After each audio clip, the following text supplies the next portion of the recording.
أعوذ بالله من الشيطان الرجيم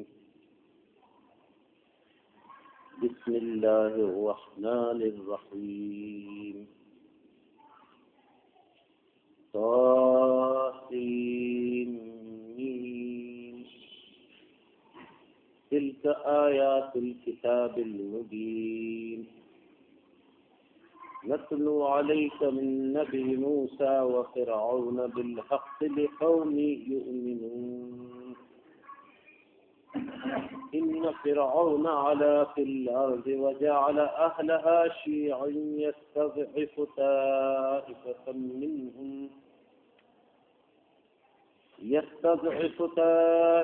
منهم يذبح أبناءهم ويستحيي نساءهم إنه كان من المفسدين ونريد أن نمن على الذين استضعفوا في الأرض ونجعلهم أئمة ونجعلهم الوارثين ونمكن لهم في الأرض ونري فرعون وهامان وجنودهما منهم ما كانوا يحذرون صدق اللہ العظیم۔ محترم بزرگوں اور اسلامی بھائیوں، میں نے آج آپ کے سامنے سورہ قصص کی بالکل شروع کی چند آیتیں پڑھی۔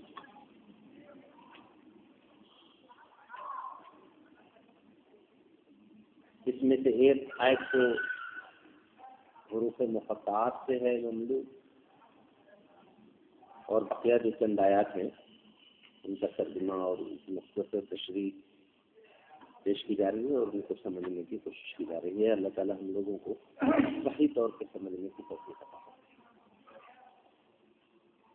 یہ سورہ قصص کے معنی ہوتے ہیں قصے۔ تو ظاہر ہے یہ آپ اچھی طرح جانتے ہیں کہ قرآن مجید قصوں کی کتاب نہیں، لیکن جب اس میں اقوام و ملل، مختلف قوموں امتوں کی تاریخ جب بیان کی جاتی ہے، اور بالخصوص نبی آخر الزمان محمد صلی اللہ علیہ وسلم کی امت پر جب یہ قصے اللہ کے پیغمبر اپنی امت پہ تلاوت کر رہے ہیں، تو بالعموم ان قصوں سے دو مقاصد مراد ہوتے ہیں۔ بہت غور سے اس بات کو ذہن میں رکھیے، کیونکہ میں سمجھتا ہوں کہ ان حالات میں، جن حالات میں ہم اس ملک میں رہتے ہیں یا دنیا کے مختلف علاقوں میں مسلمان ہیں، اللہ کی کتاب ان کو بہت ہی نفیس انداز میں اشارہ کر رہی ہے کہ دیکھو کیسے کیسے ہم تمہارے لیے راستے نکال سکتے ہیں، اور تمہیں کیسے کیسے اپنے حالات کے اعتبار سے اپنی صلاحیتوں کو اپلائی کرنا ہے۔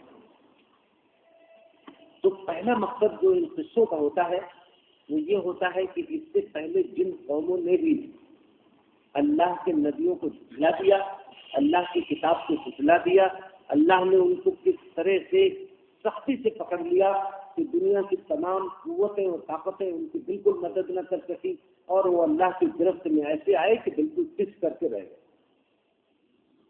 بڑے تنتنے تھے، بڑا سر و فر تھا، بہت غرور و تکبر تھا، لیکن اللہ کی پکڑ آئی تو ذرہ برابر کوئی مدد کو نہ آ سکا۔ ایک عبرت پکڑو اے لوگوں جو اللہ کے رسول اور اللہ کی کتاب کا انکار کر رہے ہو، جھٹلا رہے ہو، تمہیں سبق پکڑنا چاہیے، سبق لینا چاہیے ان قوموں کے حالات سے جن کو ہم یہاں بیان کر رہے ہیں۔ ایک مقصد یہ ہے، اور دوسرا مقصد، یہ مقصد کفار و مشرکین کو عبرت دلانا ہے، اور دوسرا مقصد یہ ہے کہ ماضی میں جن حالات میں پیغمبر کے ماننے والوں نے کام کیا، ان پہ اس زمانے کے ظالموں نے اپنے طور پر ظلم و ستم کے پہاڑ توڑے، ان سخت حالات میں وہ کیسے ایمان پہ باقی رہے، اور کیسے انہوں نے ایمان کی شمع کو روشن کیا، کیسے انہوں نے اللہ تعالیٰ کے دین کی اشاعت و غلبے کا کام کیا۔ یہ جو طریقے انہوں نے اختیار کیے، ان طریقوں کو قرآن میں ذکر کر کے محمد صلی اللہ علیہ وسلم کی امت کو قیامت تک کے لیے بتایا جا رہا ہے کہ دیکھو ایسے رہتے ہیں ایمان والے۔ یہ حالات کا شکوہ کرنا بہت زیادہ، حالات کا رونا بہت زیادہ، اور حالات کا رونا، روتے روتے اپنی ذمہ داریوں کو بھول جانا، یہ گویا اللہ تعالیٰ اشارہ کر رہے ہیں کہ دیکھو یہ تمہارے شایان شان باتیں نہیں ہیں۔ اور پھر جب بات ایسی امت کی ہو جو آخری امت ہے، جس کے بعد اب کوئی اور امت نہیں آنے والی، جس کے پیغمبر کے بعد کوئی اور پیغمبر نہیں آنے والے، تب تو اس امت کو واقعتاً بڑے حوصلے کے ساتھ رہنا چاہیے، سخت سے سخت حالات میں بہت مضبوط حوصلے اور شجاعت کے ساتھ رہنا چاہیے، ورنہ اگر یہ ہمت ہار گئی تو پھر کون امت اٹھے گی جو ایمان پہ قائم رہے گی؟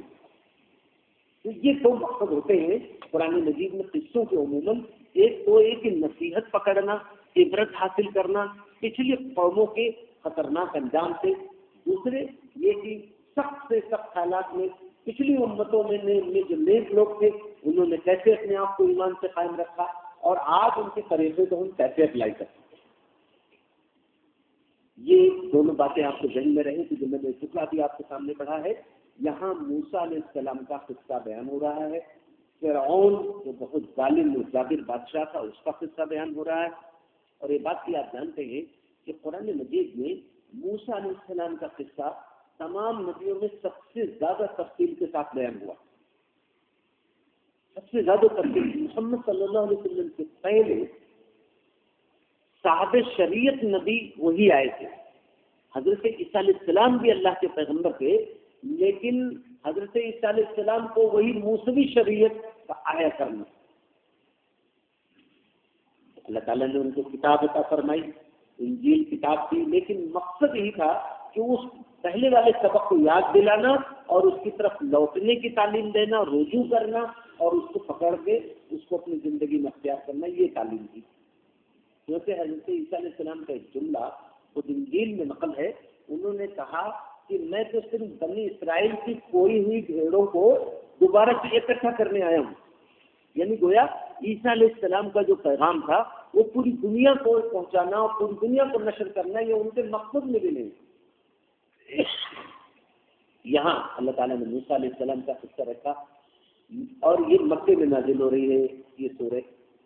ذرا سا اتنی بات سمجھ لیں کہ مکے میں اللہ تعالیٰ یہ قصہ مسلمانوں کو کیوں سنا رہے ہیں، جن حالات میں سنا رہے ہیں وہ حالات یہ ہیں کہ اب نبی صلی اللہ علیہ وسلم بھی کفار کے یہودی سے نہیں بچے ہوئے، آپ کو گالی دینا، آپ کا مذاق اڑانا، کہیں زمین پہ گرا لینا، کہیں آپ کو اوپر اونٹ کی اوٹ ڈالنا، یہاں تک کہ بات کے دور سے تھوڑے حالات بن رہے تھے، اس میں تو نبی صلی اللہ علیہ وسلم پر ظلم و ستم کے بے دست ترازی انہوں نے شروع کر دی۔ اتنے سخت حالات تھے، ایمان لانے کا مطلب یہ تھا کہ جو ہے اپنے آپ کو مصیبتوں کے خود اپنے اوپر مصیبتوں کو دعوت دے دینا۔ ایسی سخت حالات میں یقیناً کچھ مسلمان سوچتے رہے ہوں گے، بعض تو روایت میں آتا ہے کہ حضرت خباب رضی اللہ تعالیٰ عنہ نے کہا اللہ کے رسول سے، کیا رسول اللہ کیا آپ نبی آخر نہیں ہیں؟ کہا کہ جی۔ تو کہا یہ دین جو آپ لائے ہیں کیا یہ دین حق نہیں ہے؟ کہا ہے۔ تو کہا یا رسول اللہ کیا یہ لوگ کافر اور مشرک نہیں ہے، یہ ناحق پر نہیں ہے کیا؟ آپ نے فرمایا وہ ناحق پہ ہے۔ تو فرمایا پھر کب یہ دین غالب ہوگا؟ مصیبتیں تو آسمان کو چھو رہی ہیں، مصیبتیں تو بڑھتی ہی چلی جا رہی ہیں، تو یہ دین کب غالب ہوگا؟ اور آخر ان کو قوت ملی ہوئی ہے۔ تو اللہ کے نبی صلی اللہ علیہ وسلم کے بارے میں آتا ہے کہ آپ کہیں ٹیک لگا کے بیٹھے تھے، سیدھے ہو گئے، آپ نے فرمایا خدا کے قسم تم لوگ جلدی مچا رہے ہو، تم سے پہلے لوگ گزر چکے ہیں تو ان کو زمین میں اللہ کے دشمن گاڑ دیتے تھے اور پھر ان کو آرے سے چیر دیتے، لوہے کی کنگھیاں بناتے تھے، اس سے لوگوں کا گوشت جو ہے نوچ لیتے، لیکن انہوں نے اللہ کے راستے میں کوئی کمزوری نہیں دی۔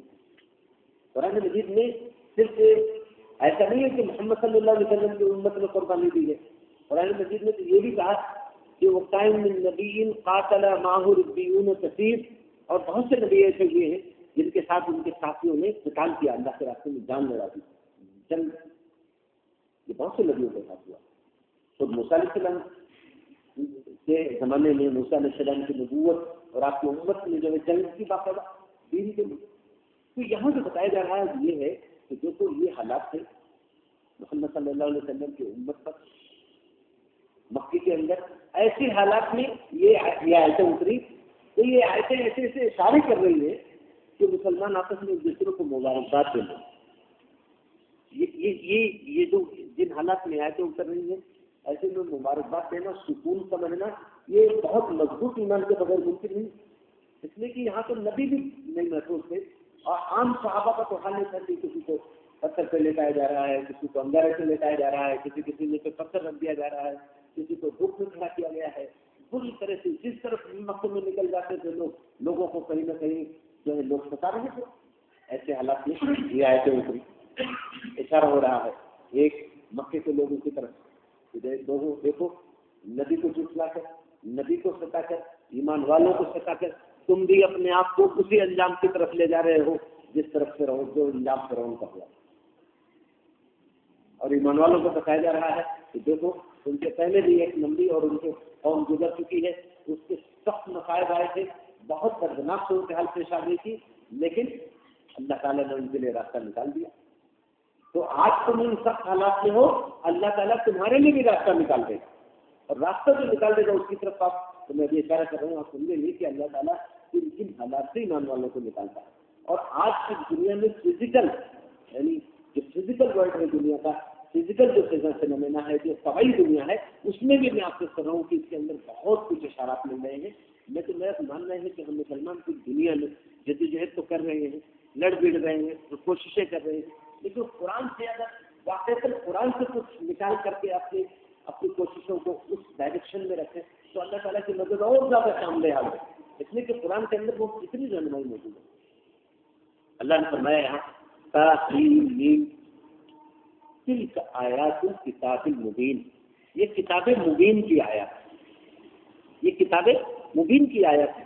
کتاب مبین کا مطلب کیا ہے؟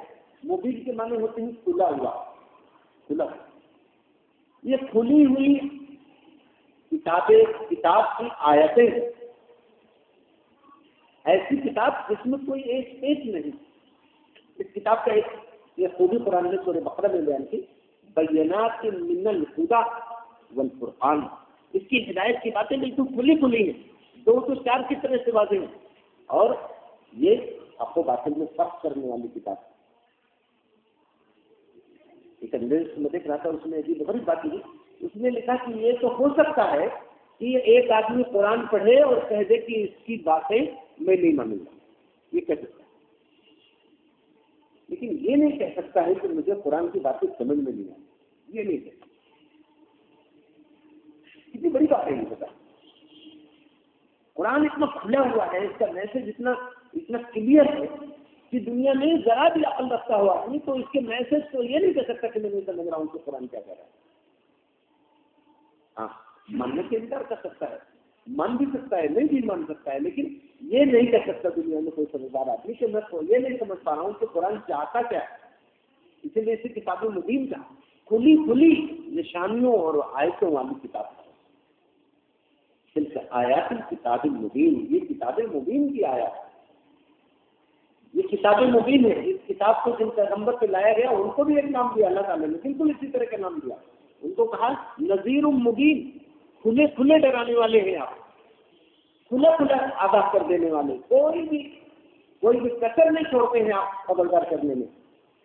آپ صلی اللہ علیہ وسلم پہلی بات میں خبردار کیا مکے کے لوگوں کو، پہاڑی سے چڑھ گئے، اس زمانے کا اسلوب اختیار کیا اور پکارنے لگے یا ہائے صبح کا خطرہ، ہائے صبح کا خطرہ، یا صباحا، لوگ دوڑنے لگے، دوڑتے میں جاتے تھے، لوگ آپس میں پوچھتے جاتے تھے کون پکار رہا ہے، تو جواب ملتا بھائی محمد پکار رہے ہیں، تو آپس میں وہ لوگ خود ہی کہتے اگر وہ پکار رہے ہیں ضرور کوئی بات،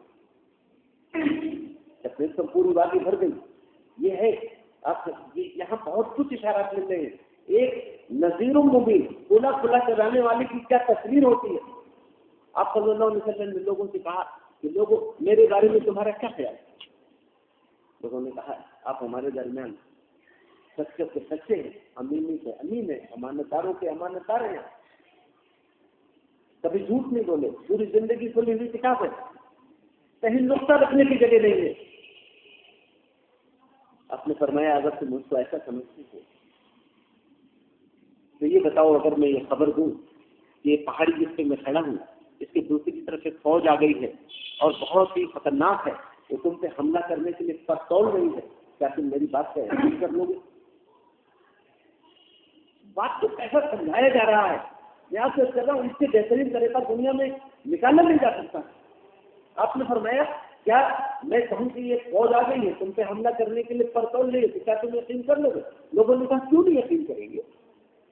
بچپن سے آپ تک آپ کی زبان سے کبھی جھوٹ نہیں سنا, کوئی دھوکہ نہیں ہوا, اور اس وقت اور بھی مانیں گے اس لیے کہ آپ بلندی پہ کھڑے ہیں, آپ اس طرف بھی دیکھ رہے ہیں, آپ اس طرف بھی دیکھ رہے ہیں. آپ پہاڑی پر نہیں بھی کھڑے ہوتے تو بھی وہ کہہ رہے تھے کہ آپ کی بات ماننے کے لیے بالکل جواب موجود ہے. آپ کی پوری زندگی کھلی ہوئی کتاب ہے, کبھی جھوٹ بولے نہیں تو آج کیوں بولیں گے؟ لیکن خود ہی ایک اور جواب دے رہے تھے کہ یہ بھی ایک سبب ہے کہ آپ اس وقت بلندی پہ کریں گے, اس طرف بھی دیکھ رہے ہیں, اس طرف بھی دیکھ رہے ہیں.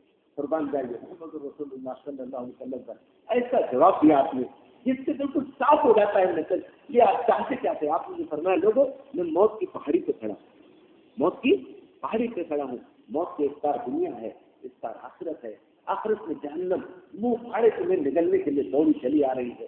تو لوگوں میں تمہیں خبردار کرتا ہوں, دیکھو اللہ تعالیٰ کے ساتھ کسی کو شریک نہ کرو, دیکھو ایک دوسرے کو نام قتل نہ کرو, دوسرے کو حق نہ مارو, دیکھو یتیموں اور بیواؤں مسکینوں کو غلطی نہ کرو. کتنا واضح پیغام ہے, کہیں کہیں نقطہ رکھنے کی جگہ بنتی ہے بالکل نہیں. تو اسی لیے آپ کو نذیر مبین کہا, کھلا کھلا کرانے والا کہا, اور جو کتاب آپ کو دی اس کو کتاب مبین کہا, کھلی کھلی کتاب, اس میں کوئی ایک پیج نہیں ہے, بالکل صاف بالکل کلیئر کٹ. تو یہاں وہی لفظ بنا گیا تلک آیات الکتاب المبین, یہ کھلی کھلی نشانیوں اور واضح پیغام والی کتاب ہے. نتلو علیک من نبی موسیٰ وفرعون بالحق لقوم یؤمنون. یہاں بہت معنی سے اس بات کی جائے, ہم تلاوت کر رہے ہیں, ہم پڑھ رہے ہیں, نتلو علیک آپ کے اوپر ہم پہنچا رہے ہیں آپ کو, من نبی موسیٰ و فرعون, موسیٰ و فرعون کی خبر سے, موسیٰ و فرعون کی باتیں ہم آپ کے اوپر تلاوت کریں, ہم آپ کو پہنچا رہے ہیں. کیا فرمایا؟ بالحق, ٹھیک ٹھیک پہنچا رہے ہیں, کہیں سے بھی اس میں کوئی گنجائش نہیں ہے. یہ بالحق کیوں کہا؟ اس لیے کہ یہودی تو موجود تھے مدینے کے اندر, اطراف میں یہودی موجود تھے, عیسائی پوری دنیا میں تھے, تو وہ تو کہہ سکتے تھے کہ نہیں آپ کی یہ بات ٹھیک نہیں ہے, ہمارے یہاں قصہ تو ایسے ہے, ہمارے یہاں یہ قصہ ایسے ہے, ہمارے یہاں تو یعقوب علیہ السلام اللہ نے ایسے کچھ بھی لڑ رہے تھے, بہت ساری خرافات تھی. تو اللہ نے بہت صاف کر دیا کہ موسیٰ اور فرعون کا قصہ جو ہم بیان کر رہے ہیں وہی حق ہے, اس کے علاوہ جو کچھ ہے ان کی کتابوں میں اس سے الگ جو ہے وہ حق نہیں ہے. یہاں کتنا کانفیڈنس پیدا ہو, اللہ کی طرف سے یہ کانفیڈنس, یہ ڈیوائن گفٹ ہے, یہ خدائی انعام ہے کہ اللہ تعالیٰ نے اتنا بھی کہہ دیا. یہی اگر چاہتے اللہ تعالیٰ کہ ہم تمہیں موسیٰ اور فرعون کی بات پہنچا رہے ہیں تو اس میں کون شک کرنے کی گنجائش تھی. لیکن یہ جو داعیہ اول محمد صلی اللہ علیہ وسلم ہے اور جو وہ آپ کا گروہ ہے, آپ کے صحابہ ہیں, ان کے کانفیڈنس کو بالکل ایک دم پیٹ پہ لایا جا رہا ہے, بہت محفوظ کیا جا رہا ہے کہ دیکھو یہ جو بات بیان ہو رہی ہے اس کے علاوہ جو کچھ بیان ہو رہا ہے اس سے الگ اثر سے, اس سے ٹکراتے ہی وہ بالکل صحیح نہیں ہے. اب یہ ہے کہ یہ کتاب بیان کرا نتلو علیک من نبی موسیٰ فرعون بالحق لقوم یؤمنون, ایمان والوں کے لیے بیان کرا. یہ ہے, یہ بات میں آپ سے جو چاہتا ہوں یہ بات سمجھنے کی ہے. اللہ تعالیٰ کہہ رہے ہیں کہ ہم اس وقت مکے کے حالات میں بھی آپ کے سامنے رکھتے ہیں. اللہ تعالیٰ کہہ رہے ہیں ان حالات میں ہم تم کو موسیٰ اور فرعون کا واقعہ بالکل ٹھیک ٹھیک سنا رہے ہیں. ایمان والوں کے لیے سنا, ایمان والوں کے لیے سنانے کا کیا مطلب ہے؟ کیا اللہ تعالیٰ چاہتے ہیں ایمان والوں سے؟ آپ وہ بات غور کرتے جائیے گا ان آیات سے, آپ کو خود سمجھ میں آئے گی بات, انشاءاللہ اس کو تھوڑا سمجھنے کی بھی کوشش کی جائے گی. یہ آیتیں ہم تم کو اتار رہے ہیں, سنا رہے ہیں, بالکل ٹھیک ٹھیک موسیٰ اور فرعون کا قصہ. موسیٰ اللہ کے ترجمان ہے, فرعون شیطان کا ترجمان ہے. دونوں کے ٹکراؤ, دونوں کی کشمکش ہو رہی ہے. اس معاملے کی پوری روایت اور پوری ہسٹری اللہ تعالیٰ کہہ رہے ہیں ہم سنا رہے ہیں, بالکل ٹھیک ٹھیک سنا رہے ہیں. اے محمد صلی اللہ علیہ وسلم کے ماننے والوں, محمد صلی اللہ علیہ وسلم اور آپ کے ماننے والے, یہ سب اللہ کی ترجمانی کر رہے ہیں. اور ایسے مکہ اپنی شرارتوں اور شرک اور تباہ اور حیائی اور ظلم سے شیطان اور فرعون کی ترجمانی کر رہے ہیں. یہ کشمکش کل بھی چل رہی تھی, یہ کشمکش اللہ سے اللہ تعالیٰ رحم فرمائے. عجیب و غریب باتیں کہی ہیں, اتنی صداقتوں کی باتیں کہہ گئے. بات ستیزہ کار رہا ہے ازل سے قائم روز, چراغ مصطفی سے شرار بولہبی، مصطفی چراغ سے، یعنی محمد صلی اللہ علیہ وسلم جو نور لے کے آئے ہیں، یہی نور تمام انبیاء لے کے آتے رہے، آج آپ کو نور مکمل ہوا۔ تو یہ جو نور ہے اس کی ایک لڑائی چلتی رہی ہے، اس سے شرار بولہبی سے، بولہبی چنگاریوں سے مصطفیٰ صلی اللہ علیہ وسلم کے نور کی لڑائی تو چلتی ہی رہی آج بھی چلتی، اور جب تک کہ دنیا رہے گی تب تک چلے گی۔ اللہ تعالیٰ نے قوم یؤمنون ایمان والوں کے لیے بتایا، یہ قصہ سنایا جا رہا ہے۔ اللہ تعالیٰ نے یہ بھی نہیں کچھ کہا کہ نبی کے لیے سنایا جا رہا ہے، نہیں، نبی صلی اللہ علیہ وسلم تو اپنی جگہ مضبوط تھے ہی، نبی صلی اللہ علیہ وسلم کو تو ہلانے کی تاب نہیں تھی کسی نے، آپ صلی اللہ علیہ وسلم تو اتنے مضبوط تھے کہ تیروں کی بوچھار چل رہی تھی۔ چند صحابہ آپ کے پاس رہ گئے تھے حنین کی لڑائی میں، آپ نے بہت پرجلال انداز میں چند جملے کہے، فرمایا ان النبی وعلی ابن عبد المطلب لا کذبی، میں پیغمبر ہوں اللہ کا، میں عبد المطلب کا پوتا ہوں، یعنی میں بہادروں کی اولاد ہوں، میں جھوٹا نہیں ہوں۔ میں ایک بار کہہ دوں کہ میں اللہ کا پیغمبر ہوں اور مصیبتیں آنے لگے تو میں پیچھے ہٹ جاؤں، میں ان لوگوں میں سے نہیں ہوں۔ تو آپ کا تو مقام تھا ہی، وہ سب جانتے تھے کہ ہم آپ کو نہیں ہلا سکتے۔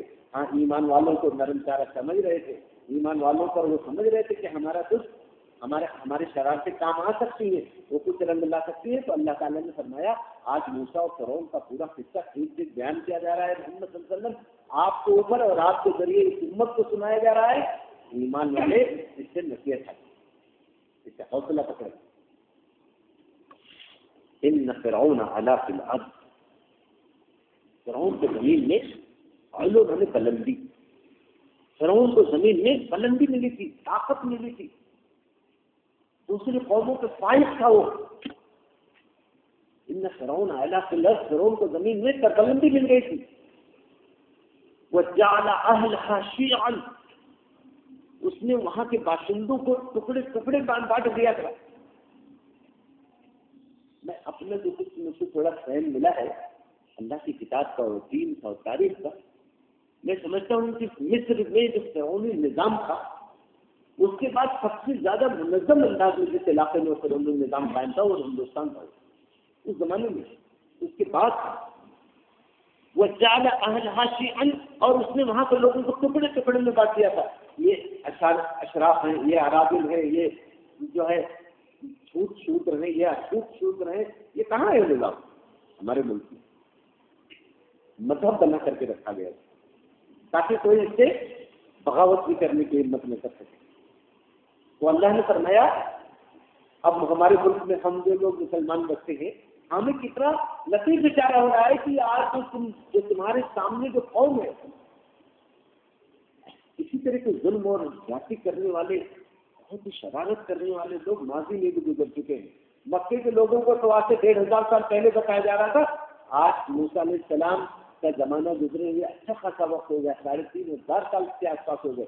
یہاں اللہ تعالیٰ ہم کو بتا رہے ہیں کہ اس سے پہلے تمہارے ملک میں جو گیا نظام، اس ملک کے اندر جب ہم ہیں ایمان والے، تو ہم بھی ہیں نا، ہم بھی تو کہتے ہیں نا یؤمنون میں ہیں ہم، تو القوم یؤمنون۔ کل بھی موسیٰ و فرعون کا قصہ ایمان والوں کو کچھ سبق دے رہا تھا، آج بھی یہ قصہ ایمان والوں کو کچھ سبق دے رہا ہے۔ اللہ تعالیٰ نے یہاں فرمایا کہ اس نے لوگوں کو ٹکڑے ٹکڑے بانٹ رکھا تھا۔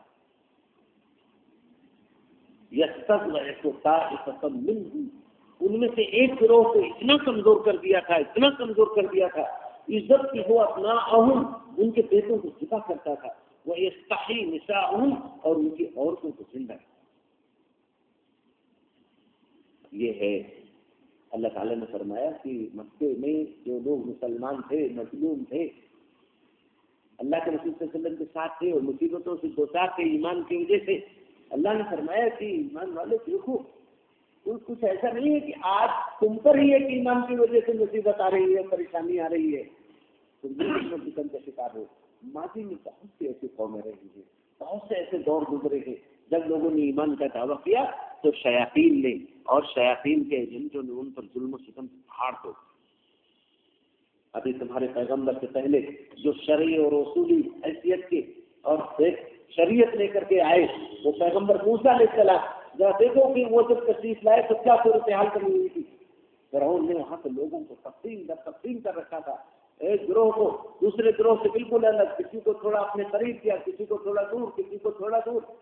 ہمارے ملک میں جو نظام ہے آپ سمجھ ہی رہے ہیں، ایک پریمل نظام ہے، اس کے نیچے چھتری ہیں، اس کے نیچے ویشیہ ہیں، اس کے نیچے شودر ہیں، شودروں میں بھی کچھ لوگ ہیں جو اچھوت ہیں اور کچھ ہیں جو چھوٹ ہیں۔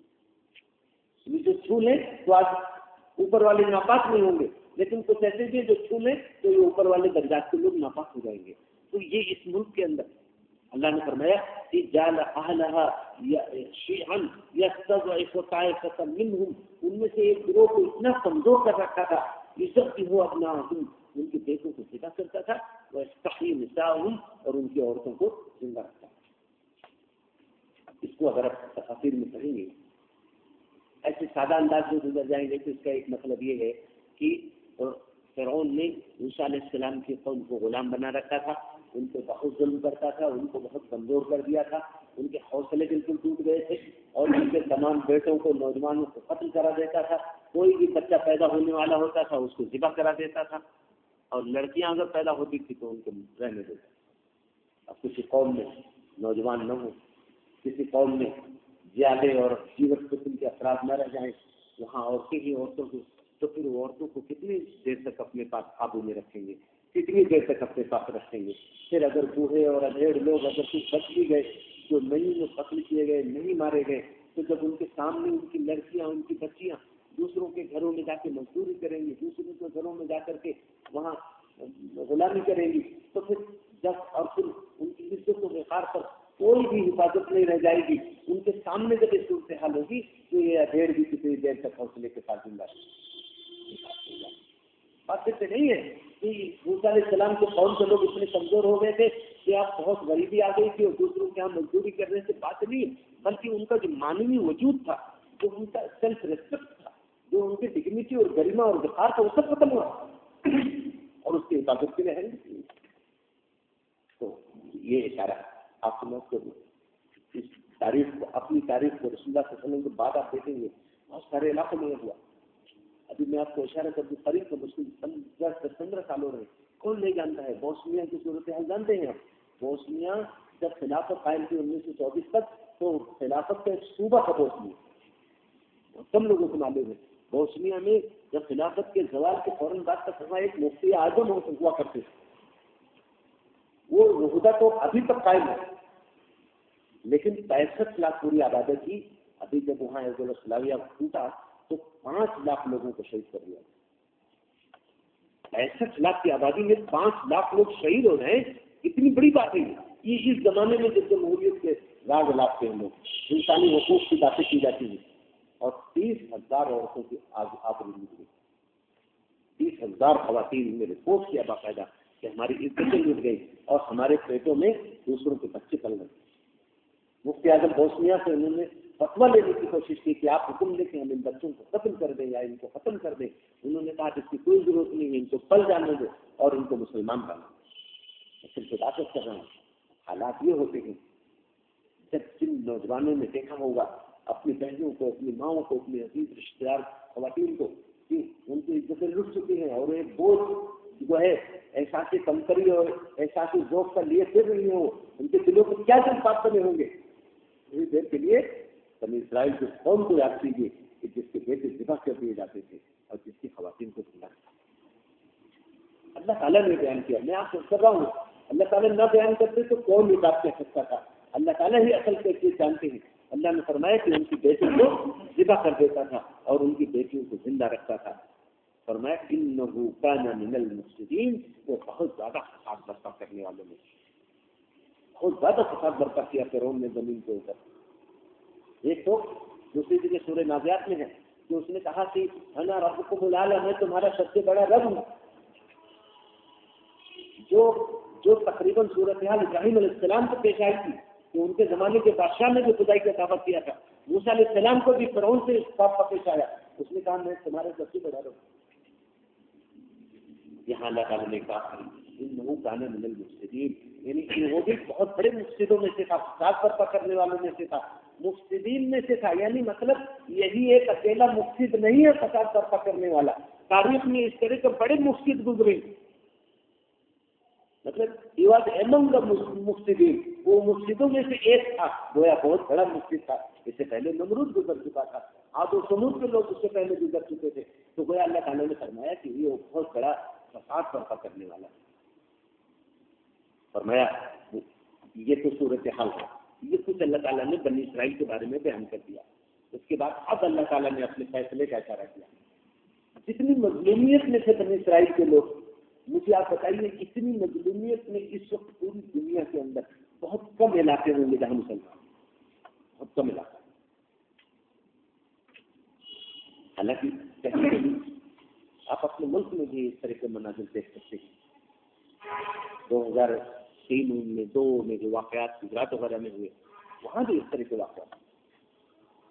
مجھے کہنے دیجیے تقسیم کے وقت اسی ملک میں بہت خوش ہمارے کچھ علماء بزرگ ابھی مشکل سے 15 سال پہلے پنجاب کے بعض مساجد کے علاقوں میں پنجابی لوگوں نے کہا یہ مسجد ہمارے استعمال میں تھی، ہمارے گھوڑے بچتے تھے، ایسے بچتی تھی، چلو بھائی آپ کی مسجد ہے، اس میں لے آؤ، صفائی ستھرائی کرو، ہم بھی مدد کریں گے، اس میں نماز پڑھو، اذان دو. کچھ علماء گئے تو ان میں سے ایک صاحب بتانے لگے کہ میں مسجد کے باہر کھڑا تھا، داڑھی تھی، شیروانی تھی، کرتا پاجامہ، ٹوپی.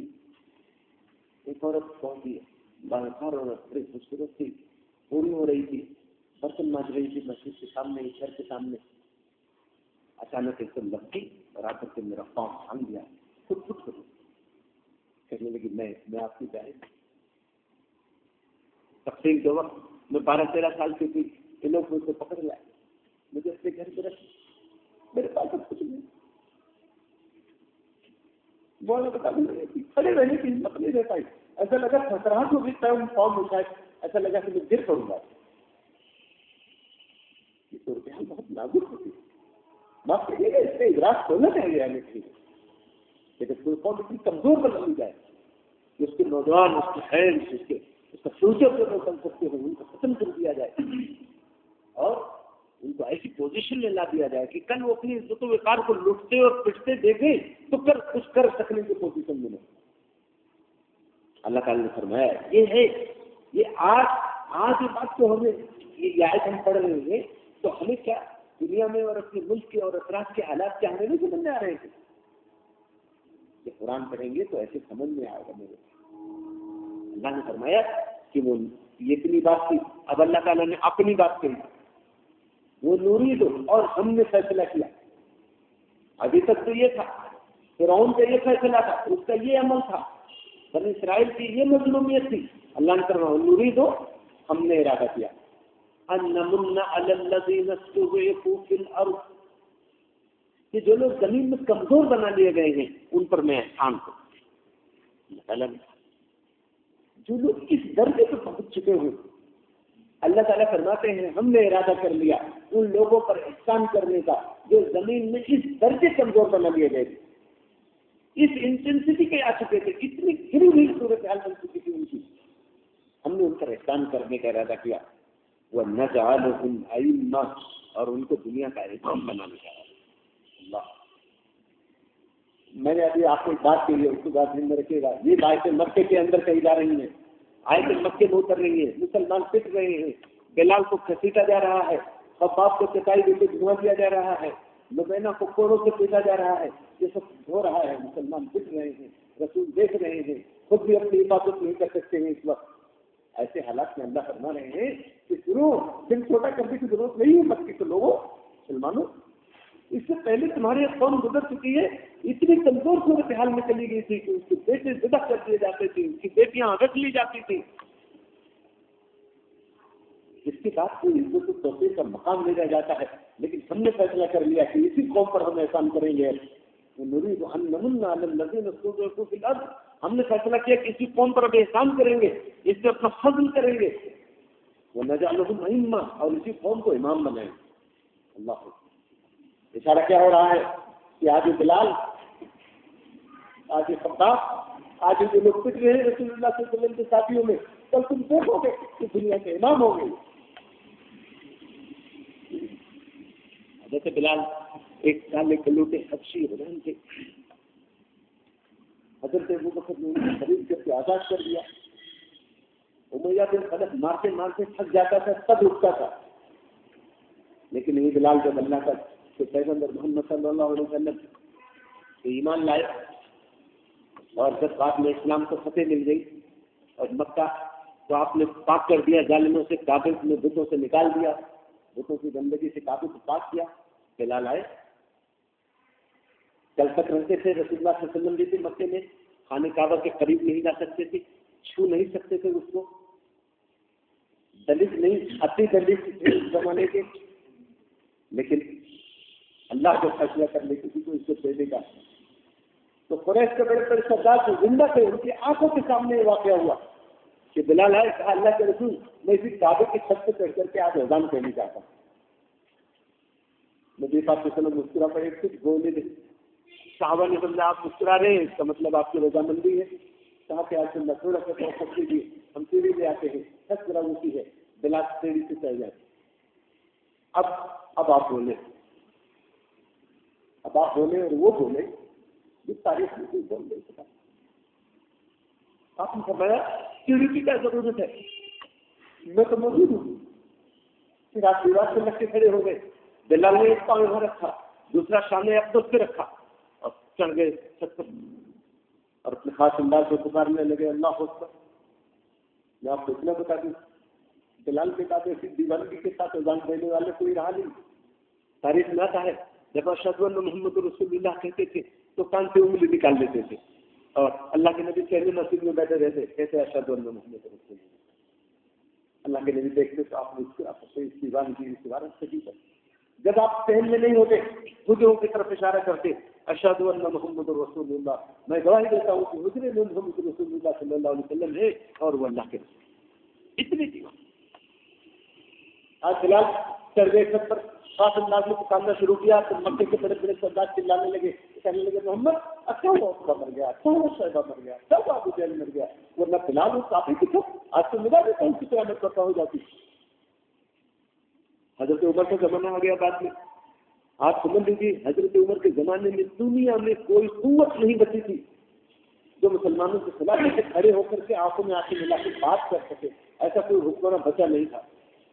روم فتح ہو گیا تھا، ایران فتح ہو گیا تھا، چھوٹی موٹی سلطنتیں تو پہلے ہی سرنڈر کر چکی تھی۔ حضرت عمر کے زمانے میں بلال نے مدینہ چھوڑ دیا تھا۔ یہ بات سننے میں آ جا رہی ہے کہ اللہ کے نبی صلی اللہ علیہ وسلم کی رحمت ہو گئی تو بلال پہ بہت عجیب کیسے سارے مسلسل روتے رہتے تھے، کہا کہ امیر المومنین آپ مجھے مدینے سے باہر رہنے کی اجازت دے دیں، اسے رہا نہیں جاتا ہے، میں سوتا ہوں، میں چین سے بیٹھ پاتا ہوں۔ ایسا وہ نے منع کر دیا، کہا نہیں جب تک میں ہوں تم کو یہاں سے جانے نہیں۔ لیکن جیسے ہی حضرت عمر خلیفہ ہوئے بلال آئے، انہوں نے کہا امیر المومنین آپ مجھے مجبور مت کیجیے گا، ابو بکر سے میں نے ایک معاہدہ کر لیا تھا، آگے وہ معاہدہ کرنے کی میری ہمت نہیں ہے، آپ مجھے روکے لیں، میں یہاں نہیں رہوں۔ ایسے میں ایک اجازت دے دی۔ آگے جا کے شام کے راستے پہ انہوں نے 50 کلومیٹر دور جا کر کے اوپر کہیں گھر بنایا۔ دنیا نے ایسے بھی بھائی دیکھے کہ ایک مدینے کے انصار کو بلال ہجرت کر کے آئے تھے مہاجر سے، دونوں کو بھائی بھائی بنا دیا تھا۔ جب بلال نے مدینہ چھوڑنا چاہا تو جن انصاری کو جو مدینے ہی کے رہنے والے تھے جب ان کو معلوم ہوا بلال مدینے میں نہیں رہیں گے تو انہوں نے اپنی بیوی بچوں سے کہا میں بھی ہم کو بھی نہیں رہنا ہے، بلال جہاں جا کے بسیں گے وہی جا کے ہم بھی بسیں گے۔ تو بلال نے کہا میرے بھائی تمہارا تو گھر بار، تمہارا اپنا وطن باغ سب کچھ تم کو چھوڑ گئے۔ تو کہا نہیں، اللہ کے رسول نے آپ کو میرا بھائی بنایا۔ تو اگر حضور نے آخر کو پوچھ لیا کہ میں نے اپنے بلال کا بھائی تمہیں بنا دیا تھا تو تم نے میرے بلال کو اکیلے چھوڑ دیا، تو میں اس سوال کا جواب نہیں دے سکتا ہوں، تو میں جہاں آپ کھڑے ہو گئے۔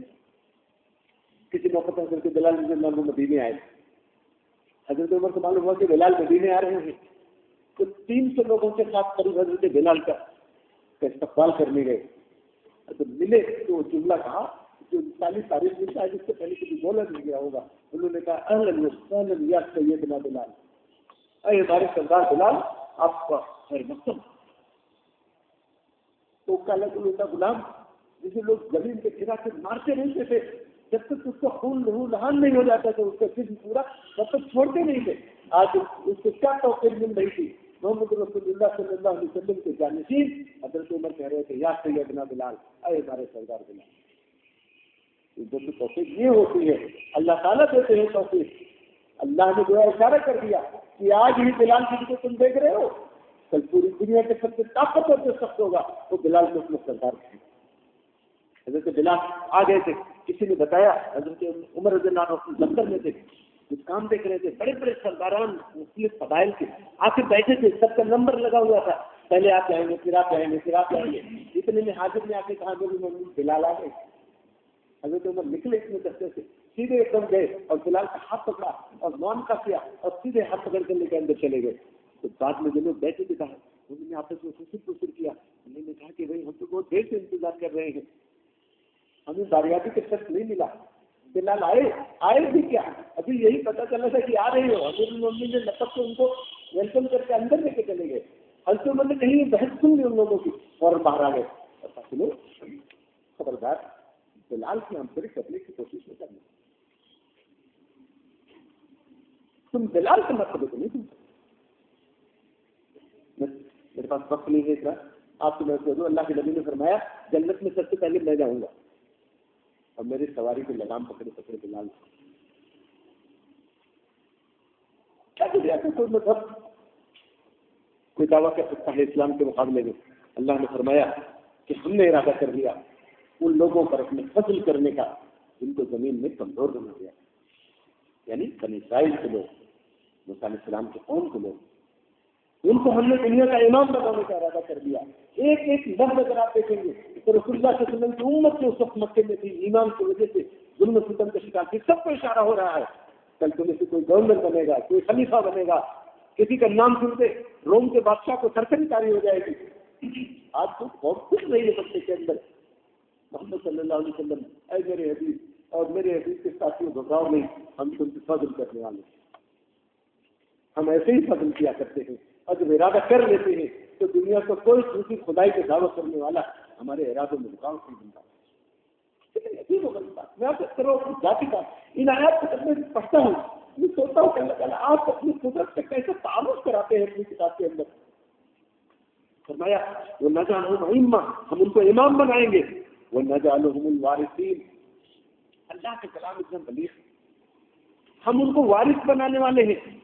ہم نے فیصلہ کر لیا کہ جو قوم آج کمزور بنائی گئی تھی اس کو ہم اپنے فضل سے نوازیں گے, اس کو امام بنائیں گے اور اس کو وارث بنائیں گے. وارث بنائیں گے سے کیا مطلب؟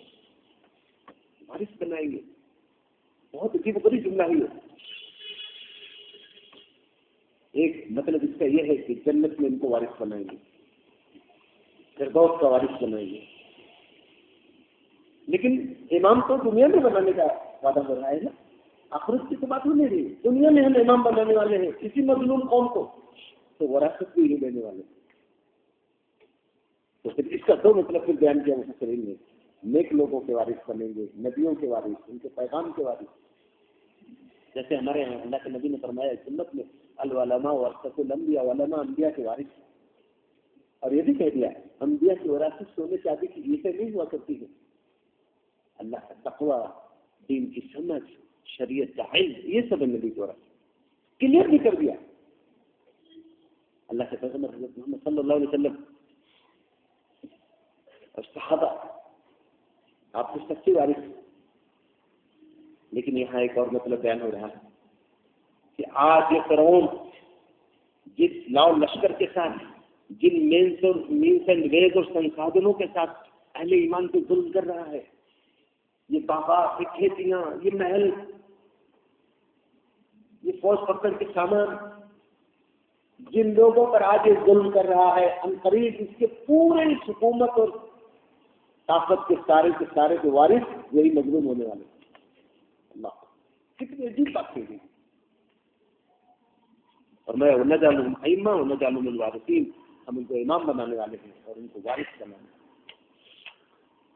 آج ایک مسئلہ ایسا ہے وہ نمکن لہم فی الارض, ہم ان کو زمین میں تمکن دینے والے ہیں,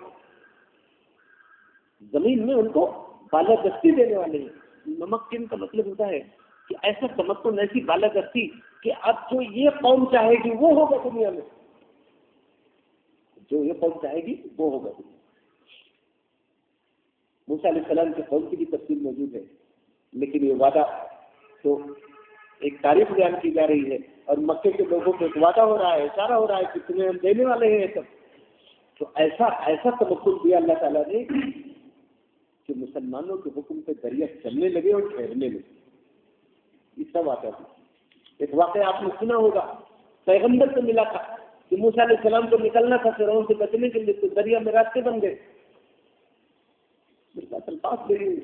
تو خاتموں کا انتقام دیا گیا. پھر حضرت موسیٰ علیہ السلام، حضرت عمر رضی اللہ عنہ کے زمانے میں اسی دریائے نیل میں جس میں راستہ بنا تھا، اسی دریائے نیل میں باڑھ آ گئی تھی. بہت زبردست باڑھ. ان کے یہاں نیل دیوتا تھا. جب باڑھ بہت زیادہ آ جاتی تھی تو کسی لڑکی کو اس پر بھیٹ چڑھاتے تھے. حضرت عمر بن اللہ رضی اللہ عنہ حضور پاک صلی اللہ علیہ وسلم کے داماد رہ چکے تھے، وہ وہاں کے گورنر تھے. جب یہ بات آئی کہ کسی عورت کو لوگ بھیٹ چڑھانے والے ہیں، لڑکی کو سجا وجا کر کے اس میں پانی میں ڈالنے والے ہیں، انہوں نے کہا ہمارے دیکھ کے نہیں ہو سکتا ہے، یہ نہیں ہوگا. انہوں نے کہا صاحب آپ بھی سمجھتے ہیں نیل دیوتا کا غصہ ٹھنڈا نہیں ہوگا، پورا مصر تباہ ہو جائے گا. انہوں نے کہا ہو جانے دو، ہم نیل دیوتا کو کوئی جان نہیں دینے والے ہیں، ہمارے ہوتے ہوئے نہیں ہو سکتا ہے. پھر انہوں نے حضرت المومنین حضرت عمر کو خط لکھا. اللہ تعالیٰ کیسے کیسے اسی مصر میں، میں تو آپ کو پڑھتا ہوں، اسی مصر میں یہ نہیں ہوا تھا ایک زمانے میں فرعون نے موسیٰ علیہ السلام کو مارنے کا ارادہ کیا اور موسیٰ علیہ السلام نے اس کو معجزہ دکھایا، سانپ والا معجزہ. اس نے کہا اچھا جادو لے کر کے آئے وہ ہم کو قابو میں کر لے، بلاؤ ہمارے ملک سے بڑے بڑے جادوگروں کو. اور وہ ذرا نے مشورہ دیا حضور صرف جادوگروں کو مت بلائیے، پورے عوام کو بلا لیجیے تاکہ موسیٰ کا شہر نہ چلنے پائے. اللہ نے انتظام کر دیا، ان ظالموں نے خود ہی تمام عوام کو بلا لیا. مقصد اللہ کو دکھانا تھا، انہی کے ذریعے سب آ گئے اور پھر اللہ کے پیغمبر نے معجزہ دکھایا. لیکن آپ یہاں دیکھیے کیا ہوا. محمد رسول اللہ صلی اللہ علیہ وسلم کے قدم امتی آپ کے ساتھ ہی انہوں نے کہا نہیں ایسا نہیں ہوگا. حضرت عمر نے خط لکھا، نیل ندی کے نام لکھا، اٹھا کے تاریخ میں دیکھ لیجیے. بہت سارے انگریزوں نے بھی باتوں کو لکھا ہے. یہ کہا کہ لوگوں کو حیرت اسلام پھیلا کیوں؟ ارے یہ دیکھو کہ مسلمانوں کا ایمان کا مضبوط تھا، ان کا دن نہیں پھیلے گا تو کس کا دن پھیلے گا. حضرت عمر نے کہا ہے نیل ہم جانتے ہیں تو محض ایک دریا ہے، ہم اللہ کے پیغمبر کے ساتھ ہی ہیں، میں رسول اللہ صلی اللہ علیہ وسلم کا خلیفہ ہوں. میں تجھے حکم دیتا ہوں کہ جس طرح سے چڑھ کے آیا ہے اسی طرح اتر جا. وہاں شور ہو گیا خط پہنچنے سے پہلے کہ مسلمانوں کے خلیفہ کا خط نیل دیوتا کے نام آنے والا ہے. تو لاکھوں لاکھ لوگ جمع ہو گئے، یہاں ڈالا جائے گا، اعلان ہو گیا فلاں جگہ نیل دیوتا کو خط نیل ندی میں خط دیا جائے گا. لاکھوں لوگ جمع ہو گئے. میں تو سوچ رہا ہوں یہ مصر کی زمین بھی کتنی عجیب و غریب ہے. 1500-2000 سال پہلے بھی یہی ہوا تھا، آج بھی وہی ہو رہا تھا. خط ڈالا گیا، جیسے ہی خط ڈالا گیا سب اس کا پانی ایک دم نیچے چلتا چلا گیا، جو اصل پہلی تھی اس میں چلا گیا پانی پورا. لاکھوں لاکھ لوگ مسلمان ہو گئے. میں آپ کو کر رہا ہوں وہ نمک میں لہو سے ڈر ہم ان کو زمین میں تمکن لگا. اگر تمکن دیں گے تو جو وہ چاہیں گے وہ دنیا میں یہی حضرت عمر کا زمانہ ہے. ساتھ ابن وقاص گورنر ہے، ایران فتح ہونے والا ہے. ایرانی ہر طرف سے سمٹ کر کے اپنا علاقہ چھوڑ کے اپنے دارالسلطنت میں چلے گئے تھے مدین میں، اور کلومیٹروں پانی پھیلا ہوا تھا دریائے دجلہ کا. اس میں باڑھ آئی ہوئی تھی، لہریں بہت اونچی اٹھ رہی تھی. ادھر مسلمان 30-35 ہزار، ادھر پورا شہر اپنے کیل کانٹے سے لیس. ایران ایک سپر پاور تھا، اس وقت سے قدرت بھی ہمارا ساتھ دے رہی ہے. یہ مسلمان منگل کے ہم کو فتح کرنے آئے تھے، چلو ابھی معاملہ ختم ہے، اب تو جب باڑھ ختم ہوگی تب مقابلہ ہوگا. ایسے ساتھ میں 3 دن انتظار کیا. اس کے بعد مسلمان کمانڈرز کی میٹنگ بلائی، کہا دیکھو ایسا ہے ہم رسول اللہ کے صحابی ہیں، ہمارے پاس اتنا وقت نہیں ہے کہ ہم دریائے دجلہ کی باڑھ اترنے کا انتظار کریں. تو جو ذمہ داران تھے صحابہ کے کمانڈر سے انہوں نے کہا میرے لشکر کہنا کیا چاہتے ہیں آپ دیکھ رہے ہیں تو ان کا اسی میں گھوڑے ڈال دو. اور اسے لکھتے 30,000 گھوڑے بیک وقت دریائے دجلہ میں گھس گئے. اس کا پانی گزوں پر چلا گیا. اور یہ منظر دیکھا تو مدائن کے لوگ، ایران کے بڑے بڑے شورما اور بڑے بڑے ہیکڑ فوجی ان کے پاؤں ٹھنڈی کے کھڑے نہیں رکھتے، دھمے ایک دم واپس چھوڑ کے بھاگ گئے. جنگ نہیں ہوئی، معاف کیجیے گا. ایران سے فتح کرنے میں قافیہ کی جنگ تو ہوئی تھی لیکن مدائن کو فتح کرنے میں جنگ نہیں ہوئی. وجہ کیا تھی؟ وہ جملہ کہہ کے بھاگے. جملہ تو محفوظ ہے، آپ نے سے پتا نہیں اب فارسی کا شوق ہی نہیں رہ گیا. تو جملہ کہہ کے بھاگے، جملہ آپ کو سنا دیتا ہوں. وہ لوگ بھاگے تو کہنے لگے دیوان بند دیوان بند دیوان بند، دیو آ رہے ہیں دیو آ رہے ہیں دیو. یہ نہیں بات کہی جا رہی. نمک کے رحم کے لفظ ان کو زمین میں تمکن بتا کر رہے ہیں، تو وہ چاہیں گے وہ ہوگا. پھر وہ نوری فرعون و حامان و جنود، تینوں باتیں ایک ساتھ اللہ نے کی اور سکھا دیں گے فرعون کو اور حامان کو. دو طاقتیں ہیں. حامان اس کا وزیر تھا، بہت ذہین تھا. بعض لوگ کہتے ہیں کہ یہ بہت سارے لوگوں نے کیا ہے کہ یہ بنی اسرائیل بھی کا ایک آدمی تھا. لیکن فرعون اور حامان کے جو لشکر تھے وہ نوریت فرعون اور فرعون کو بھی دکھا دیں گے، وہ حامان اور حامان کو بھی دکھا دیں گے، وہ جنود ہما اور ان دونوں کے لشکروں کو بھی دکھا دیں گے. مما کانو یحذرون منہم ما کانو یحذرون، جس سے وہ ڈر رہے تھے وہی دکھا دیں گے. وہ ڈر کیا رہے تھے؟ یہ موسیٰ اپنی نشانیوں کے ساتھ آئے ہیں، توحید کا دعویٰ لے کر کے آئے ہیں، ہاتھ کا معجزہ عصا کا معجزہ یہ لے کر کے آئے ہیں اور چاہتے ہیں کہ ہماری حکومت ہٹ جائے اور بنی اسرائیل غالب ہو جائیں. تو اللہ نے فرمایا کہ ہم نے اسی مظلوم قوم کو اٹھایا، اسی پہ احسان کرنے کا ارادہ کیا. تو دیکھو ہم نے کیا کیا، پھر ان کو اتنی طاقت و قوت و تمکن دیا کہ دنیا میں جو انہوں نے چاہا وہ ہوا. اور فرعون اور حامان اور ان کے لشکروں کو اللہ نے وہی کچھ دکھا دیا جس سے وہ خوف کھایا جائے. میں آپ کو کروں ایک جملہ کر کے کہ حضرت عمر کے زمانے میں یرموک کی لڑائی چل رہی تھی. رومیوں کے سپہ سالار کو معلوم ہوا، اس کے بتایا لوگوں نے کہ مسلمان تھوڑا صف جو بنی ہوئی ہے لڑائی کی اس میں تھوڑی تبدیلی ہو رہی ہے اور جلدی جلدی کر رہے ہیں تبدیلی. کیونکہ سامنے لوگ تھے وہ اپنی جگہ کھڑے رہے، پیچھے کے لوگ ذرا ہٹ کر کے جا کے نماز پڑھنے لگے. پھر سامنے آ کر کے پوزیشن لی، یہ سامنے والوں نے جا کے نماز پڑھی. جب پوری خبر روم کے سپہ سالار کو بتائی گئی تو اس کا جملہ تاریخ میں نقل ہے. اس نے کہا عمر ان کو ذرا چلے جائے. یہ ہے تاریخ. صرف عبادت کر رہا ہوں کہ کل حضرت موسیٰ علیہ السلام بچپن میں ان کی ماں نے ایک ڈبے میں ان کو حفاظت کے نقطۂ نظر سے کہ میرے بچے کو قتل نہ کرتے فرعون دریائے نیل میں ایک ڈبے میں رکھ کر کے ڈال دیا تھا. وہ ڈبہ کس نے پکڑا؟ فرعون نے پکڑوایا جال سے کہ کوئی بنی اسرائیل ہے کہ کوئی بچہ ہے. صاف معلوم تھا کہ بچانے کے لیے، اور بچوں کو لڑکوں ہی کو قتل کرتا تھا. یہاں میں اشارہ کر دوں آپ سے، اللہ ایسے اللہ کا پروگرام اس طرح ہوتا ہے. جس بچے کو قتل کرنے کے لیے اس نے ہزاروں بچوں کو قتل کر دیا، آج اسی قوم کے اسی بچے کو جو اس کے زوال کا سبب بننے والا تھا اسی بچے کو لے لیا. ایک اپنا ہونہار بچہ، پھر ان کی بیوی آ گئی، انہوں نے کہا اپنا اچھا بچہ ہے تو اسے قتل کرتے ہو. اسے کیا معلوم کہ یہ کس کا بچہ ہے، ہم پال لیں گے، ہم اس کے ماں باپ ہو گئے. ٹھیک ہے چلو کوئی بات نہیں. اللہ تعالیٰ نے کہا تھا موسیٰ کی ماں کو کہ تم ڈرو نہیں، بچے کو پانی کے حوالے کر دو، ہم اسے تمہیں واپس کر دیں گے. موسیٰ علیہ السلام کی بہن بھی ساتھ ساتھ جا رہی تھی. اب دیکھا تو وہاں گئی، اب بچہ ان کا سگا بھائی، اس کو نکالے لوگ دیکھ رہے ہیں تو بلایا فرعون کی بیوی نے دائیوں کی دودھ پلا دے. وہ بچہ کسی سے پینے سے منہ نہیں لگا رہا تھا. تو فرعون کے درباری میں بیٹھ، وہ بھی کھڑی تھی ان کی موسیٰ علیہ السلام کی بہن.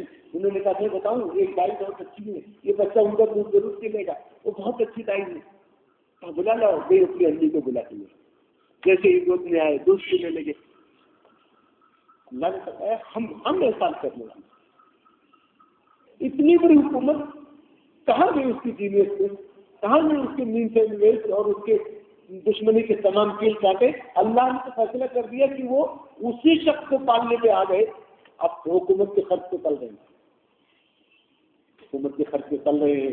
امی کو دودھ پلانے کا موقع مل رہا، یہ اللہ نے انتظام کیا باقاعدہ. اور اس کے بعد جب بڑے ہوئے معلوم ہو گیا، تو معلوم ہی تھا کہ بنی اسرائیل کا بیٹا ہے. بعد میں معلوم نہیں ہو گیا کس گھر کے ہیں، اپنی امی کے پاس جاتے تھے. لیکن اب پل گئے تھے اس گھر میں فرعون کے، تو جوان ہو گئے. اب جو بھی حکومت کرنے کی جتنی اسکلس ہو سکتی تھی، کسی قوم کو کمانڈ کرنے کی جتنی صلاحیتیں اور ٹیلنٹ تھی، وہ تو سب اللہ نے یہی دلوا دیا. اب اس کے بعد کوئی حکومت کرنے کے لیے صرف نہیں آئے تھے، انسانیت کی ہدایت اور رہنمائی اور پوری قوم کو امام بنانے کا حق، یہ سب کیسے پورا ہوتا؟ تو اللہ نے پھر ان کو ایک دوسرا واقعہ ہوتا ہے اور وہ بھاگتے ہیں چلے جاتے ہیں.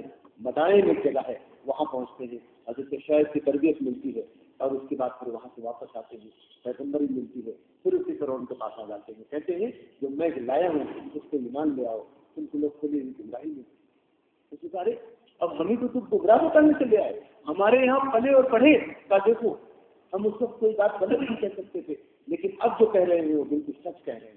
مقابلہ ایسے شروع ہوا، میں آپ سے عرض کر رہا ہوں آج بھی دنیا کے اندر ایسے امکانات موجود ہیں۔